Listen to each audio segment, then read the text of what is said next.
Congrats po. Mahirap talaga ang long distance relationship. Ang alam ko, ako hindi ka naman yun. Pero bakit parang ikaw yung nagdadalaman? Ay, sorry naman.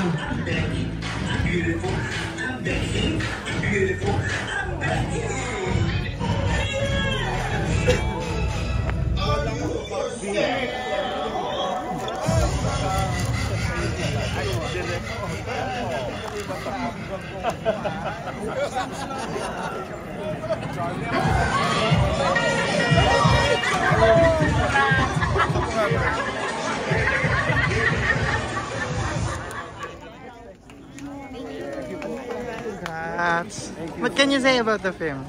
Di ba sobrang saya naman natin. Usapang pamilya, halong drama, nakakaya at the same time sobrang saya.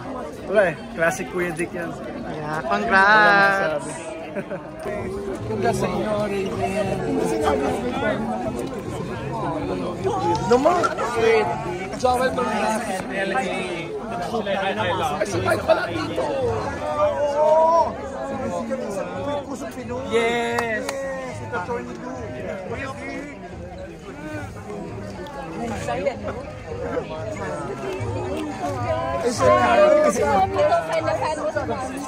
Picture ko kayo, please.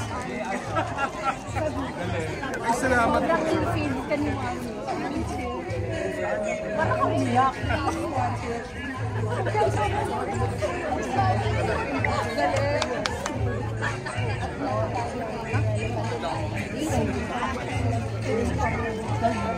Salamat po.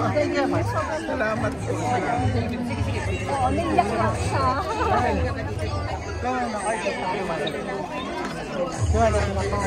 Kahit tanong mo. Ay, tanong mo yun. 1, 2, 3. Salamat. Thank you sa inyo ha. Maraming salamat. Love you too, love you too.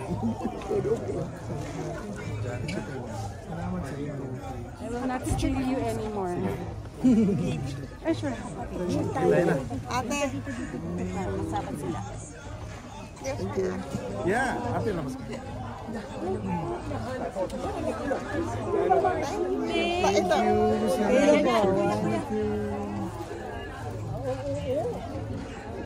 you. Thank you. Salamat. Kumawa ko ha. Ay, sige po. Picture dito. Pwede mo picture. Congratulations.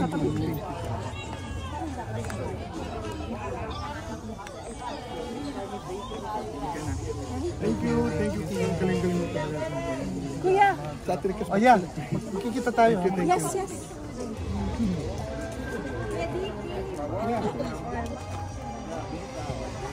I love you. Yes, God bless you. Ah, your mom! Yes! Yung nag-uusap kami sa probinsya ni hindi, si ano muna. Si Elmo muna. Yung pinaliwanag ko ng after 16 years kami.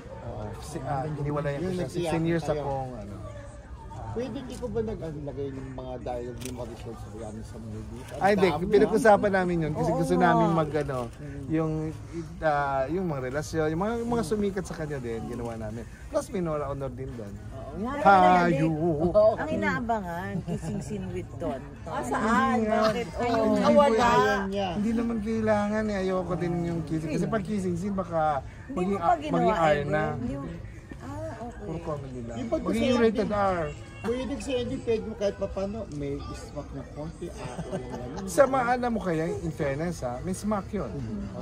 Hinalikan ako niya doon. Biglaan lang yun. Biglaan lang yun. Wala, hindi ko rin alam. Binigla lang nila ako kasi alam nila hindi ako mapayag.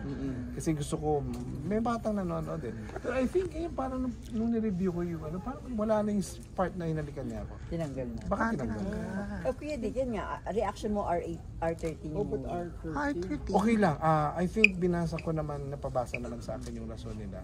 Una-una, wala tayong magagawa yung same-sex relationship. Siguro, yun ang inaano nila. So, pero at least 13 pa lang. 13 na ba? Hindi pala. 13 below hindi, no? 14 ang start. Pwede pa rin yun. 13 na. Kasi medyo naano sila. Okay pa din naman. Okay pa rin. Para sa akin, pwede na rin yun yung R13. Kesa naman sa ano. Pero Kuya Dick, what do you expect? Ngayong magkakalat ba to? Word of mouth? O ano? Well, una, prayers muna. Pangalawa, I think, dun sa response naman ng tao, I think may mga nag-aabang. In fact, alam mo, naghahang na yung messenger ko. Kasi ang dami doon talaga na from different provinces, Iloilo, Zamboanga, kung ang taga doon dito kami. Kumabot na kami, meron pa nag-text ako, taga Hulo yata na nabalita nila, na paano daw ba, mapapanood ba nila. So I think nakarating na sa kanila, and maraming nagsasabi na, yun doon, we support you, naabangan na namin, buo kaming pamilya manonood. Sa akin lang malaking pampalakas na ng loob yun.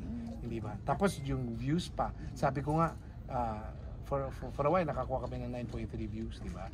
Eh sabi ko, hatiin mo na lang yung 9.3 million. Tapos yun naman, no? Di ba masaya na yun? Kontiin mo pa, yung 4 million, gawin mo pa 2 million. Okay na rin. Diba, kita pa rin. So you can say worth it yung paghihintay? Oo, okay lang. I think in his time talaga. Totoo talaga yung God's time. I mean, pag guided ka, pinagpipray mo, I think yung tinetest niya yung patience mo, yung para yung pagbinigay naman niya sa'yo. Todo, buhos. Yun ang paniniwala ko. And sometimes, pag binigay ni Lord, di ba, mas mahigit pa sa hiningi mo. So, gano'n naman. Alas na lang, kasi parang meron daw special prize sa SM ang movie.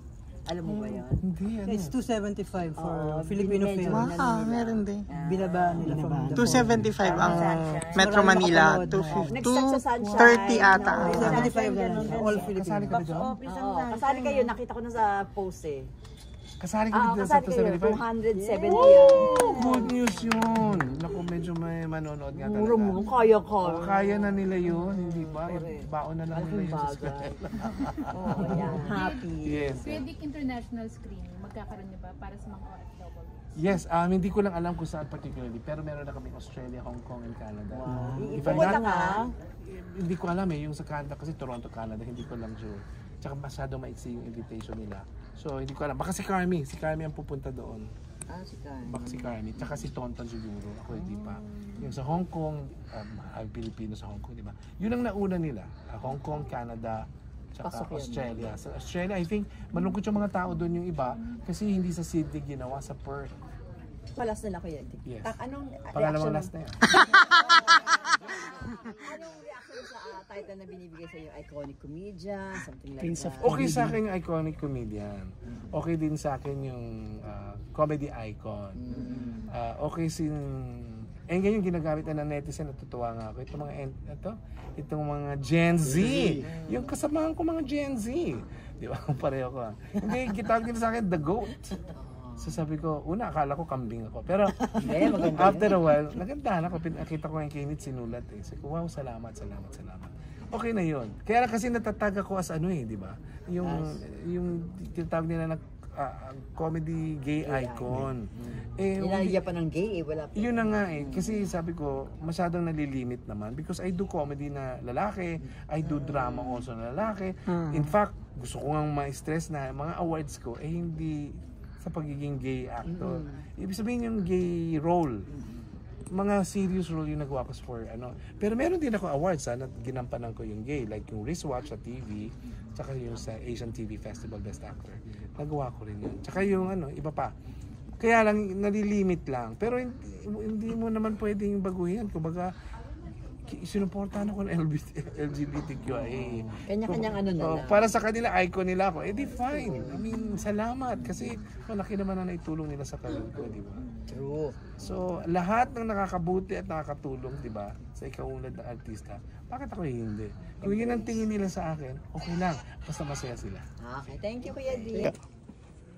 Actually, marami ako nito. Isang box. Galing Japan.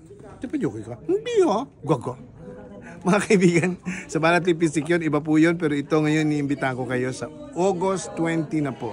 Panoorin nyo naman po ang Budrasta, ang Beking Ina. Palabas po August 20. Magsama-sama po tayo doon manood para maging masaya. Okay? I love you. Thank you. Yay. Tapos I Love Together Manila. I love Together Manila. Yay. Thank you po. Thank you.